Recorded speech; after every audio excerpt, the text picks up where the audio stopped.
Hello, people. My name is Emma. And I'm MC. And we are your hosts of the G-Forces podcast. So, we realized over the last few episodes, we weren't bringing enough energy to the intro, so we're going to try to be a little bit better. Sunday, we were drained after the Dutch Grand Prix in our defense.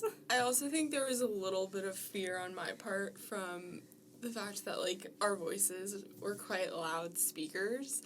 And so I think I was, I would try to come in as soft-spoken as possible, and then that just resulted in us sounding like we were zombies. Yeah. So, we're trying to be a little bit, but I don't know.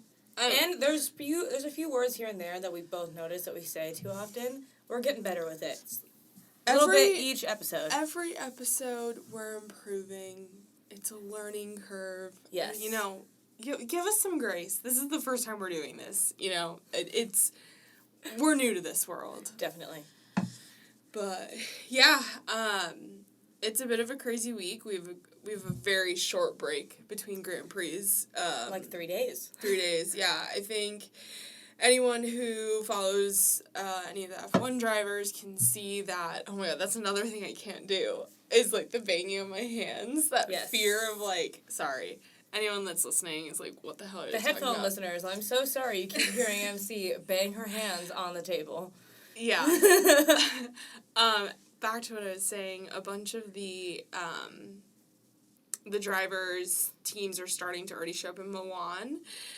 We have the Italian Grand Prix starting, I think Media Day is tomorrow. Tomorrow, because we're filming this on Wednesday, the day before.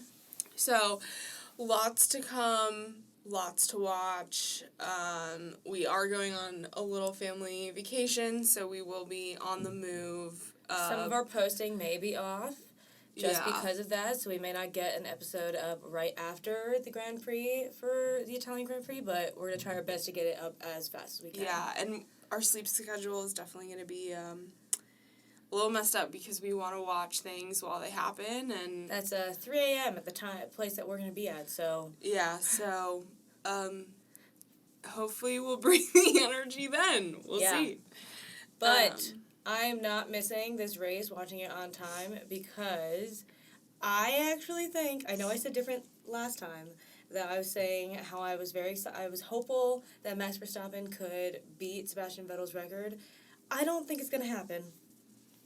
Oh, because of, the Monza curse Monza curse, and I think we're going to have an Alex Albon podium. Really? Yes. Well... Because this course, I'm pretty sure, is, heavy in the straights, and the Williams is really fast in the straights. Yeah, there's a straight, I think the start to finish straight is, a little over a kilometer. Yeah. So, I mean, that's... It's going to suit the Williams car. Yeah. I mean, I think it's going to be another crazy one. Yeah. I don't know what to predict, but... At the moment, the weather is supposed to rain on Sunday, race day. I'm really hoping it's not going to be the chaos of last weekend, because I cannot handle that emotionally and physically. I am tired, so... Well, and they were saying, when they were interviewing some of the drivers last weekend in Zandvoort, they were saying, I don't think they've had a dry race weekend. Yeah, I think at least one of the days out of a race weekend has been rainy for the entire season. I think they said either the entire season or since, Miami. Yeah. They haven't had a full dry weekend, so... Yeah. We'll see what's to come, and obviously we'll bring it all to you guys with all the details and all the drama, and I'm sure a little bit of chaos. Yeah. But, yeah, what do we get into this week? Well, I know because everything in Monza, you have done some research on the course itself, and then driver, that this course is very special too. Yeah. So we have a driver of the week this week for you guys. Ferrari driver, really excited to talk about him. Emma has a car part, right? Yeah, so I was hoping to focus on the engine for a little bit, but because I know there's a specific aspect of racing that is going to be our shop talk feature today, that's talked about a lot during races, and if you don't understand it, it can be very confusing. So the part of the week that I'm going to talk about that's related to the shop talk is the rear wing. So hopefully with our part of the week and our shop talk this week, everything will make a lot more sense, and especially going into this weekend, I think that it will be a helpful thing to understand. So yeah, and we have an exciting shop talk because I think it's one of the most common things you hear in a race weekend, but it's never really explained. It's just this like this idea, but we're gonna go over DRS, what it means, what it stands for, when do you see it during the race. So let's get into it.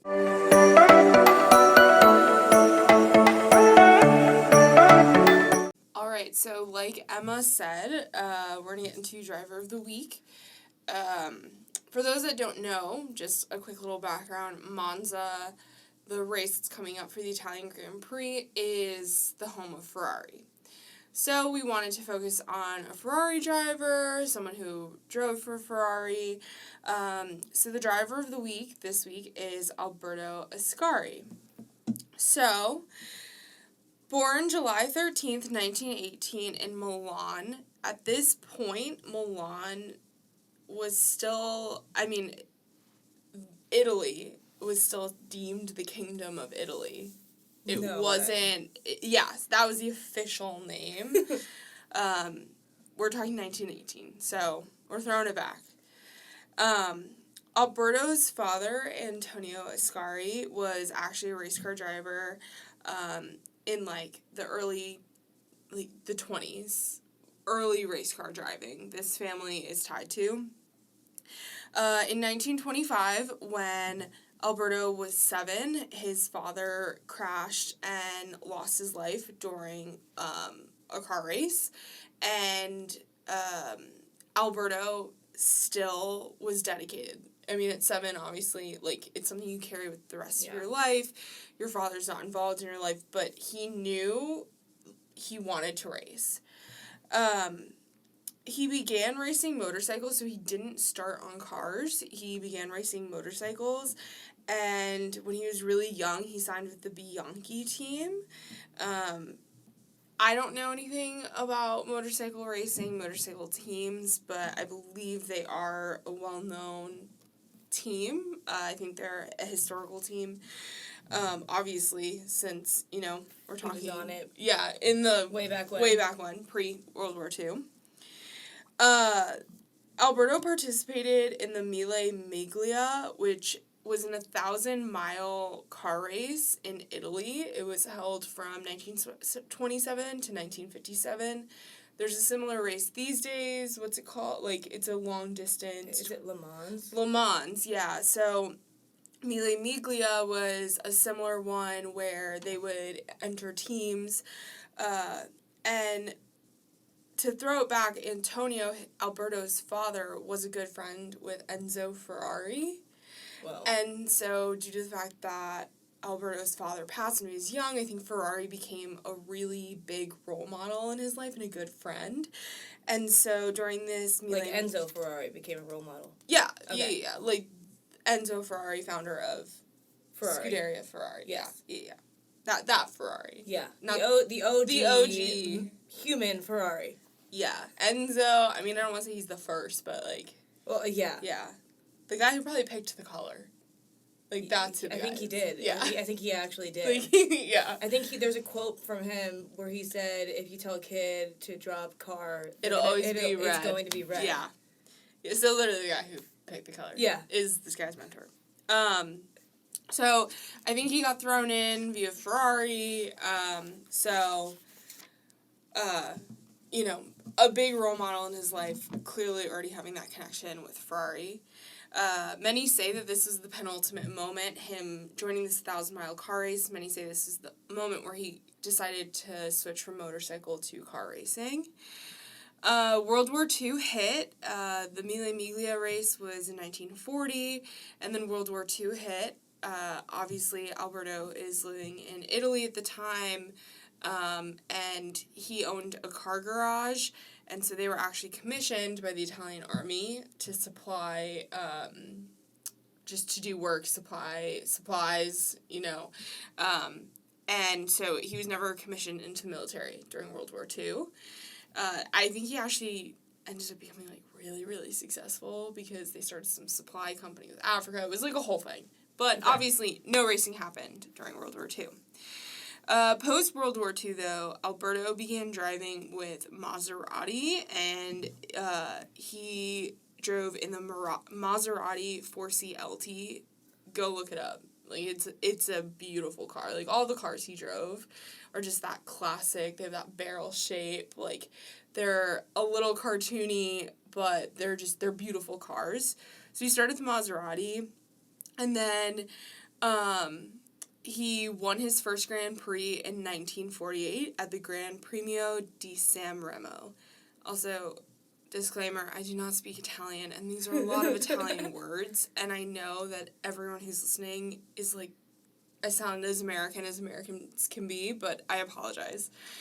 So he won that with Maserati, and then in 1949, Alberto signed with Ferrari. Wait, was Maserati an F1 team at this point? So F1, the idea of the World Championship of F1 wasn't started until 1950, but F1, Formula 1 races started in 1948. Okay. So it was a part of it. I think at the beginning it wasn't. I think Racing Car FIA wanted to restart it post-World War II, and so I think you saw, the biggest shift in Formula 1 in the late 40s into the 50s. Okay. Most of the regulations, if not all, are 1950 and beyond, is when the rules really started. It's just 1948, 1949 is this weird moment in time where the Grand Prix were happening, but there wasn't, I don't believe there was a driver's championship. I have no idea if there was, the idea of a constructor's championship at this point. I don't know the history of it. So, like I just said, the first F1 World Championship season took place in 1950. So, remember, Alberto's been driving for however many years in a similar F1 kind of environment. And at this time, Alfa Romeo was a really big challenger for Ferrari. I think Alfa Romeo, I'm pretty sure that they're based in Italy also. I think that this weekend is also their home race. Yeah, I'm not sure. Because I know they posted, sorry to sidetrack, I know they posted a special livery for this weekend. Yeah, no, I'm not sure. That's another thing we can take a deep dive into.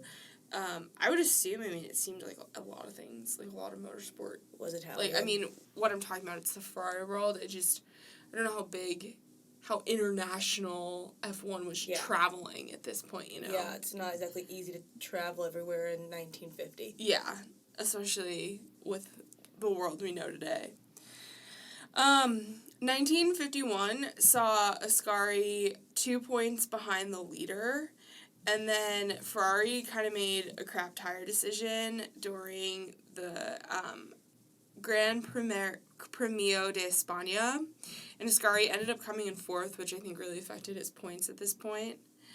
And then, just to backtrack, my notes are all over the place, I apologize. 1950, he won the World Championship. He was the first World Championship winner of F1.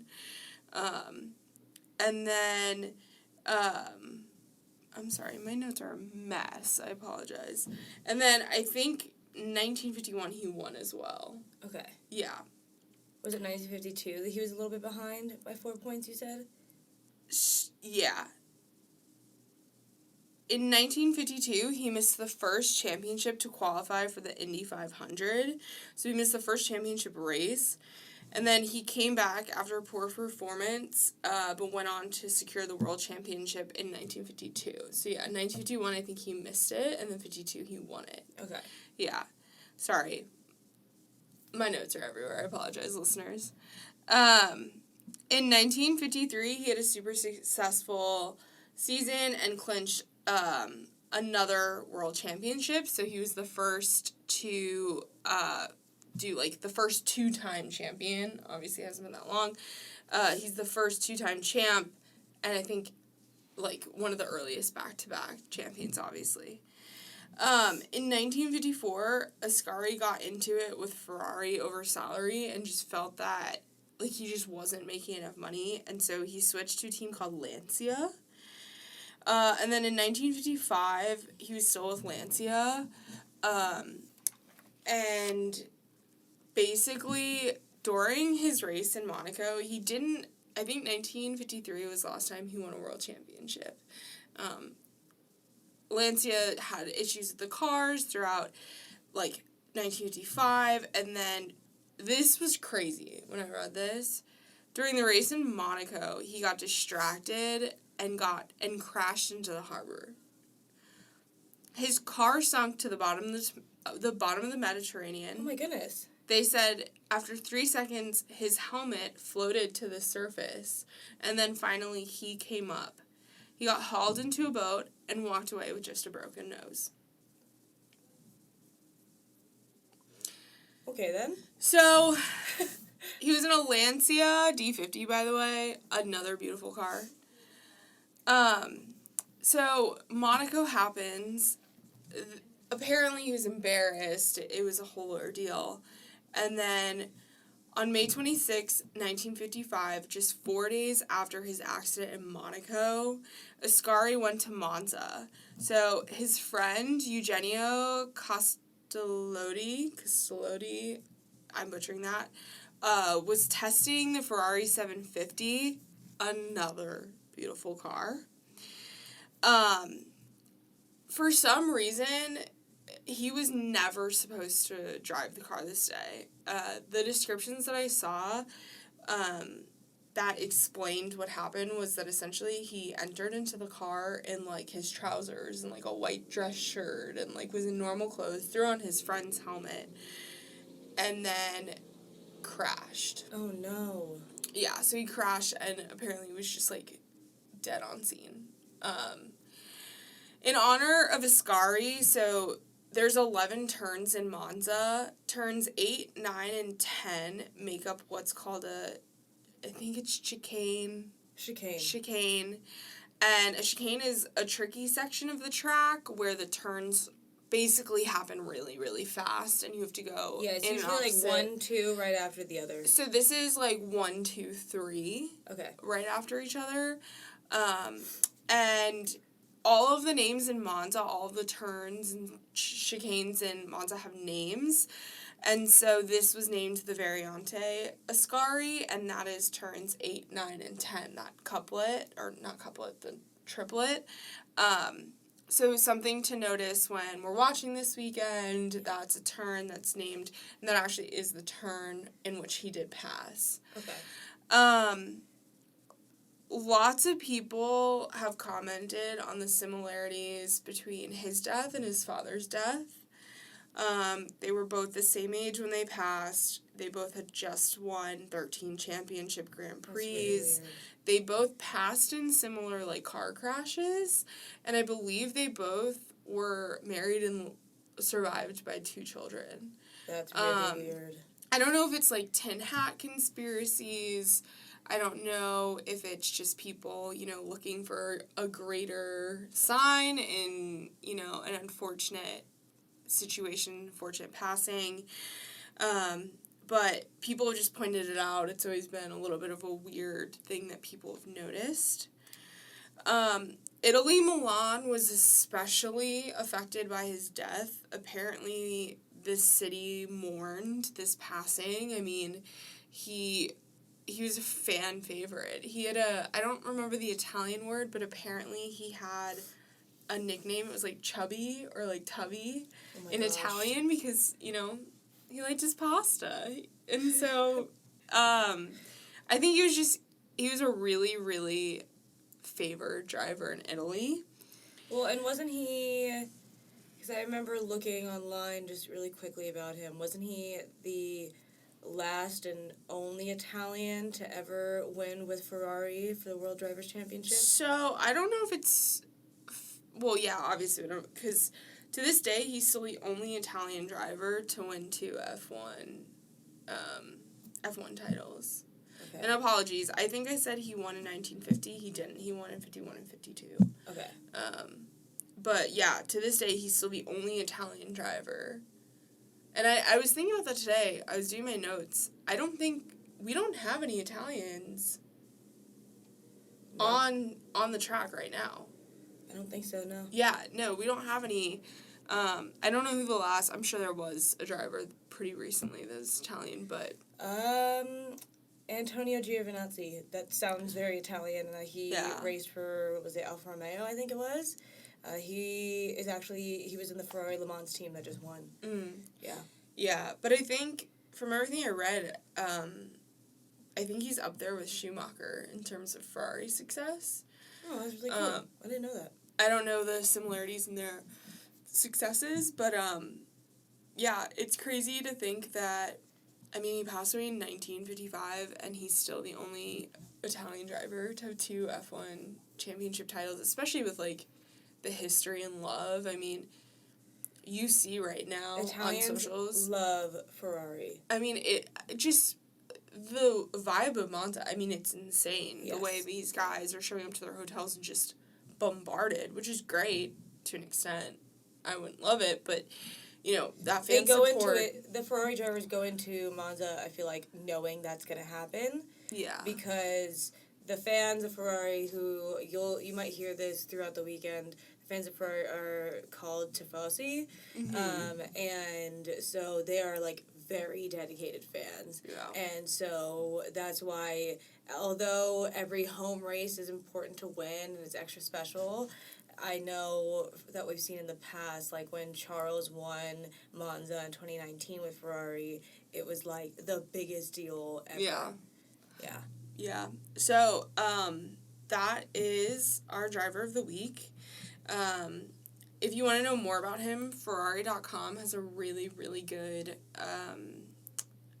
just kind of full page on his successes, his Grand Prix wins, just a summary of his life and his career. And then I love it, F1 Drivers Hall of Fame always has really great quotes, pictures, and kind of just bios of all of these drivers. And so those are my 2 sources. Awesome. So that's our driver of the week.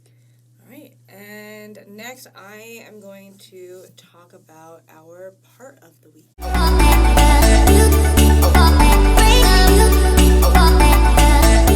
Our part of the week this week is the rear wing. So the rear wing, I'm just now realizing that it's going to be hard for me to explain where it is on the car. But, I mean, other than using the words rear and wing in my sentence. But when you look at, personally, when I think of it, just a classic race car, whether it's F1 or whatever, they all have rear wings on them of some sort. So the rear wing is obviously all the way at the back of the car, and it is the part that's like sticking up and back.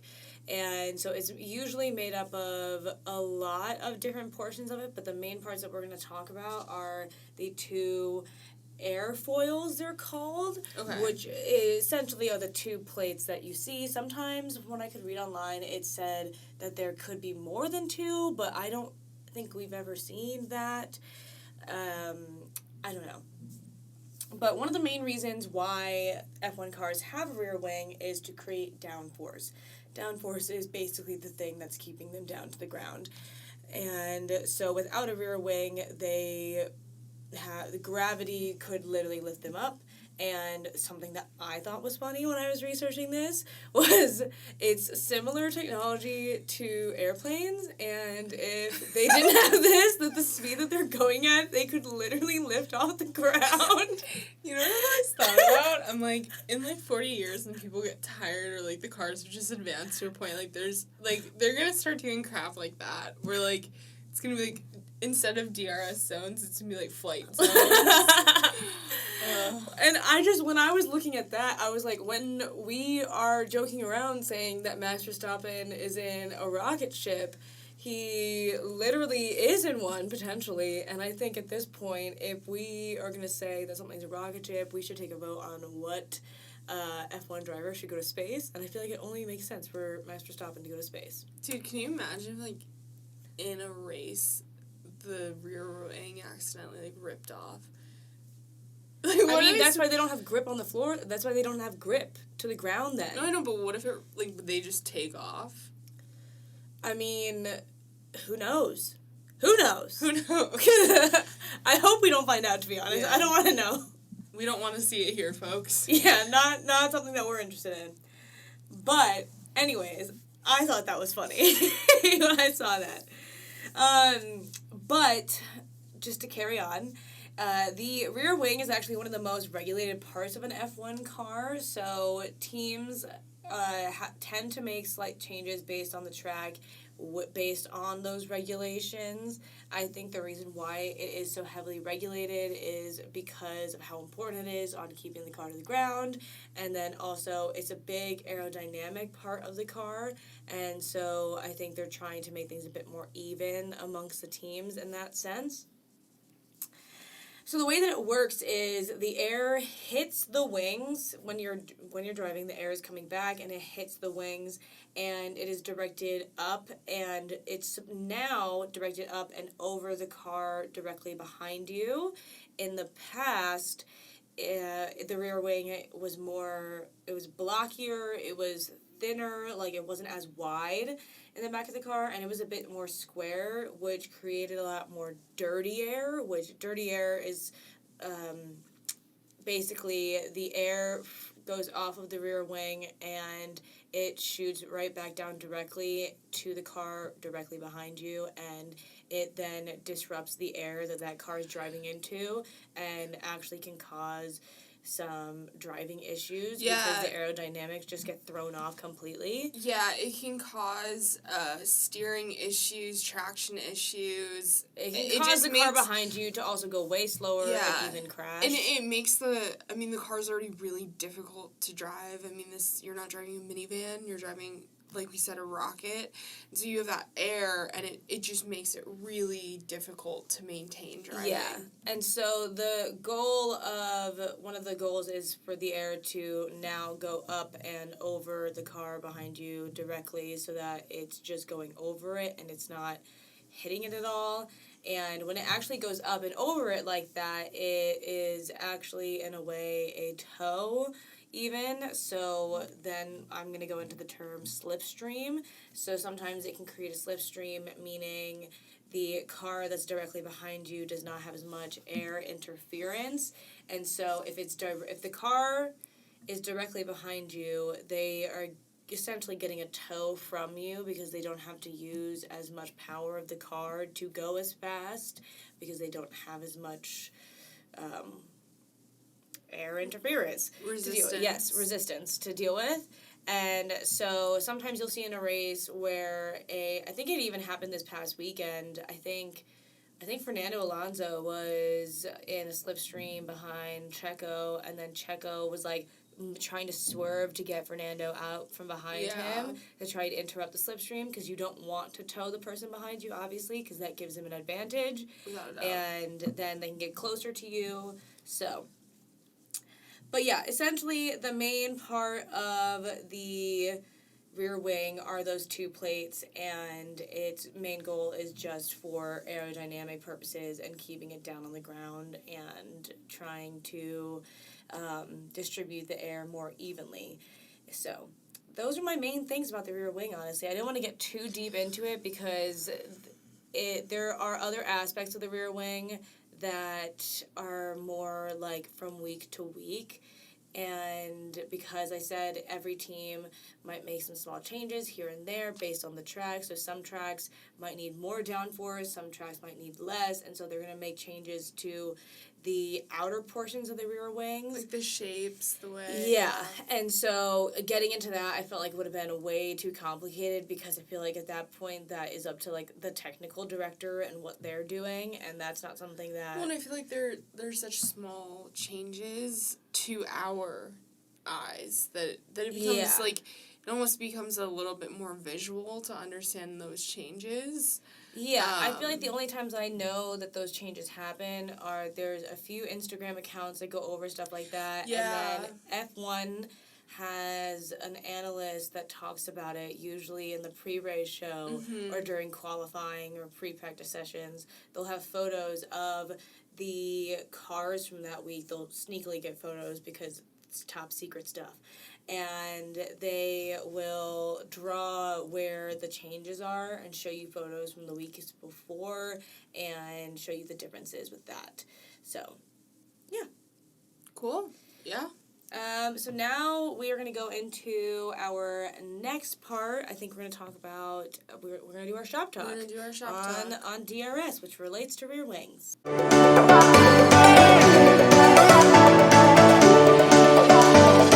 All right. The drag reduction system. That You sounded like Siri. I know, I did. I hated that. That was awful. All right. Never again, Emma. All right, so Shop Talk this week is going to be on DRS, which is also called the drag reduction system. Yo, your voice is like, whoa, not a fan of that. Don't do that again. All right, so what is DRS? What is the drag reduction system? In the most basic of terms, this is a system on the car that opens a flap in the rear wing. So the rear wing takes up the entire, like most of the width of the back of the car, and all of it. Like I don't know. Sometimes they shorten them. Well, now there's a required width. Okay, they're like required width of the back of the car, and so there's a flap that it literally just like opens up like a little window. I don't know. There's no other way to describe it. So it just opens up, so there's not that wall of car anymore. And this reduces... So there's less drag. Yeah, so like I was about to say this reduces the car's drag level and allows them to gain more speed. They don't have that resistance fighting them anymore. Yep. This is only introduced into F1 in 2011. I think we read the same website. I think we did. I read like 5 different websites because so many of them were talking about like confusing things on like DRS relating to it and how... Anyways, it doesn't matter. Not a big deal. Apparently, until 2013, drivers were actually able to... we didn't even actually explain when they're allowed to use DRS. What am I saying? Hold on. I'm getting ahead of myself. So, drivers are allowed to use DRS in a race if they are the chasing car. So they're chasing another car in front of them, and they are within a second when they are in the DRS detection zone. So that is the zone where it's telling them, okay, you are within a second, and then when they are out of that, then they will hit the DRS activation zone, and usually drivers will know that they can use DRS by a little light showing up on their steering wheel, or their team will radio them saying that they can use DRS, and so then that's when they will activate it and the flap will go up, and usually the way that we've talked about it, we've said that it's like an in real life Mario Kart booster, basically. Yeah, it's all figured out electronically now. There's literally something in the track that's telling you, okay, you hit the detection. You're within that 1 second, and so they just hit a button on their steering wheel. It can either be in the front or the back, and they hit it, and they go. Yeah. So, I mean, I don't know. It's an interesting concept. It's, like, controversial for some reason. And it's very controversial. People think that there's some people who have issues with it because they are like, it doesn't actually show the speed of the car, but at the same time, there's still some skill level, and if your car is not good enough to get you into that 1 second with the car in front of you, then you're not going to get DRS, and so I just feel like there are pros and cons to all of it. Well, and the FIA, like, the whole purpose of DRS is, like, better overtakes. The biggest overtakes is the biggest reason why this is being done. I have a quote from motorsport.com that said the tool is generally aimed at assisting overtaking when drivers would otherwise be stuck in that dirty air. Past drivers specifically, feel that this is an easy out, that they feel that overtaking requires a level of skill, that DRS removes the skill. I don't know. I mean, I think that from what I saw, I think they introduced it in a time when the concept of dirty air, I mean, the 90s into the 2000s saw, like, the rear wings, holy crap, I can't say that word, were clunky. They were clunky. And so that's why they're more aerodynamic now, to try and cut down on the dirty air. But people still have issues with it. I think it can make for some interesting overtakes.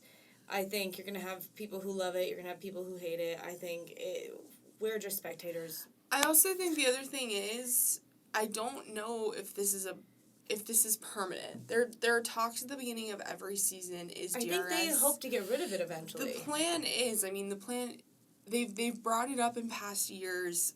The plan is, it's not a permanent aspect of racing. Yeah. And I think cars are designed so differently now, especially with just, like, even the ideas of sustainability, the way they're designing cars.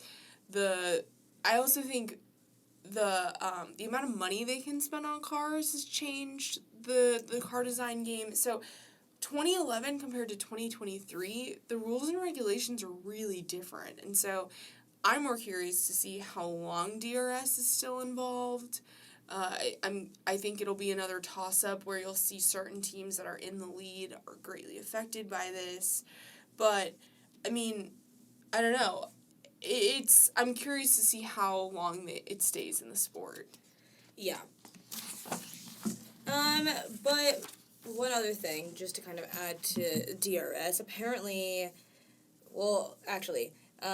you can actually still use it even when you're being lapped right now. So if, say, Max Verstappen catches up to you, because he will, you are actually allowed to, if you are 1 second away from him when he's already lapped you, you are allowed to activate it and use it to catch up to him, which I think is wild when he's an entire lap ahead of you. I thought that was an interesting rule, but anyways. But other than that, in practice and qualifying, you can use it at will, but only in the set activation zones. Yeah. Until 2013, drivers could use DRS at any point on the track to reduce drag on a qualifying run, which is insane because DRS now, the DRS activation zones tend to be in straights because you are lifting that extra flap, one of the rear wings, and so you don't have as much downforce, and your grip is not as good. So if you were to have DRS activated in a turn, safety-wise, would not be a good move, at least in my opinion. And the thought that they were able to just activate DRS, like, imagine just having it open the whole time. Well, that's the thing. It's pretty strictly regulated. No. So the FIA can disable the use of DRS. So if it's raining, if the weather's really bad, the FIA can sit there and be like, you can't have DRS at this time. The other thing is the DRS zones aren't always guaranteed. So they've been like, I think 2019 Australia. There's a race in the past 5-ish years that they had a DRS zone that was in, I think, it was just dangerous. And you typically see, like, 2-ish DRS zones. I think this is 3 or 4. So there's no regulation on how many DRS zones you can have, but the FIA can rescind it. The other thing is you can't activate DRS in the first 2 laps. Yeah. You can't activate DRS, I think, in the first 2 laps after a safety car. Yeah. You can't activate DRS in the first 2 laps after a red flag. So there are rules. You can't, it's not a free-for-all anymore. Well, and it doesn't always guarantee that you're going to pass the person in front of you. So, like, I know this past year at the Canadian Grand Prix, there was a term thrown around a lot, the DRS train. Mm-hmm. And so that is basically when you have a line of cars that are all within a second of each other, so they all get to have DRS activated. And so there's like 4 or 5 cars in a row that have DRS activated, but then at that point if you all have it, you're all going at the same speed, and it's almost impossible to pass each other. And so it turns into what is called a DRS train, and I know that's what happened at the Canadian Grand Prix this year with Alex Albon and a bunch of other drivers. And he was somehow, I think he was at the front, and he was able to somehow hold them off, and that was like the beginning of the Williams streak. But yeah, I mean, you sit there and you have everyone using the same, I don't know, bonus, let's say. I mean, it's all going to negate each other, so no one's going to move. I mean, the other thing to note is DRS is deemed in the motorsport world an overtaking aid. Exactly. F2 has been using this since 2015. F3 introduced the idea of DRS in 2017, but they had a lap limitation. But now they match F1 rules, so it's all the activation zones just like F2. An overtaking aid that's used in IndyCar is called push to pass. It's a boosting engine aid. Then Super Formula has an overtake system, and Formula E uses an attack mode, which allows drivers to temporarily run a more powerful full energy deployment. So it's not like DRS is this unique thing to F1. Yeah. So you have this huge outcry of, oh, it's not fair, oh, you're losing skill, but you have IndyCar, you have Super Formula, you have Formula E, you know, it's... Well, and if all of these other all these other series have a form of overtaking in this way, then all of these drivers have grown up driving with that style of having the ability to use something to overtake with, and if it just were to be taken away, I feel like the driving style would change a lot. Yeah, I think gaps for some people would probably be bigger. The circuit. I mean, I don't know. Maybe because we started watching this only a short while ago, and so we've never seen it without DRS. That we don't know the benefits and, you know, the pros and the cons to it, but I think when moments like DRS trains happen, yeah, it can be redundant and you're like, there's no point, but I also don't think it's hurting anyone. Yeah. You know, I think in a situation like we're seeing, I mean, it's clearly not hurting Max, you know, it's not... He doesn't need it. I also think when you're in that second, we've seen people just get stuck. Like, we saw Lando Norris got stuck behind Yuki Tsunoda this past Grand Prix, and, you know, it's like... That DRS might help so that they're not just trailing each other the whole race. I don't know. Yeah. I think it adds excitement. I think it might also, I don't know, this is just, I don't know, the way my brain works. Maybe it makes passing, you know, a little safer. Yeah. You know, because you're able to get that extra push. But well, and I do know that there's been some conversations this year about the FIA possibly ruling that you can't use it during qualifying or something. And from what I read online, I think the only person that would be hurting is Red Bull. Like, the only team that would be hurting is Red Bull. And I don't think that they can cope with a little hurt right now. Yeah. And so I just don't see the benefit at the moment, honestly, of them taking it away. Because if it's not going to hurt the majority of the grid, but it just hurts the leader, I don't know. Yeah, it's going to be interesting to see, but, I mean, it's a huge aspect of race weekends, and we hear about it all the time, yeah. But, yeah, so I think that's DRS basics in a nutshell. Yeah. So. All right. Any other final thoughts while we wrap up this episode? I'm just excited for this weekend, honestly. Yeah. I'm stressed. Why? Because of the way our schedule's gonna work. It's gonna be crazy. Well, we literally get to the airport and we are gonna be watching the third practice session, right as we are, like, as that's wrapping up, then we are boarding our plane, and then as we land for one of our layovers, the moment we land, qualifying starts, and so I will have my phone out for us, watching it as we are exiting our first plane. I will watch it in the hallways as we walk to go get some food or something. We're gonna be dedicated fans this We weekend, to say are. the least. We are. I might bring an HDMI cord so I can hook it up to a TV or something, because there's unhinged. no way that I'm missing this. So. Yeah. Well, we'll talk to you guys soon. Yeah. Bye, guys. Bye.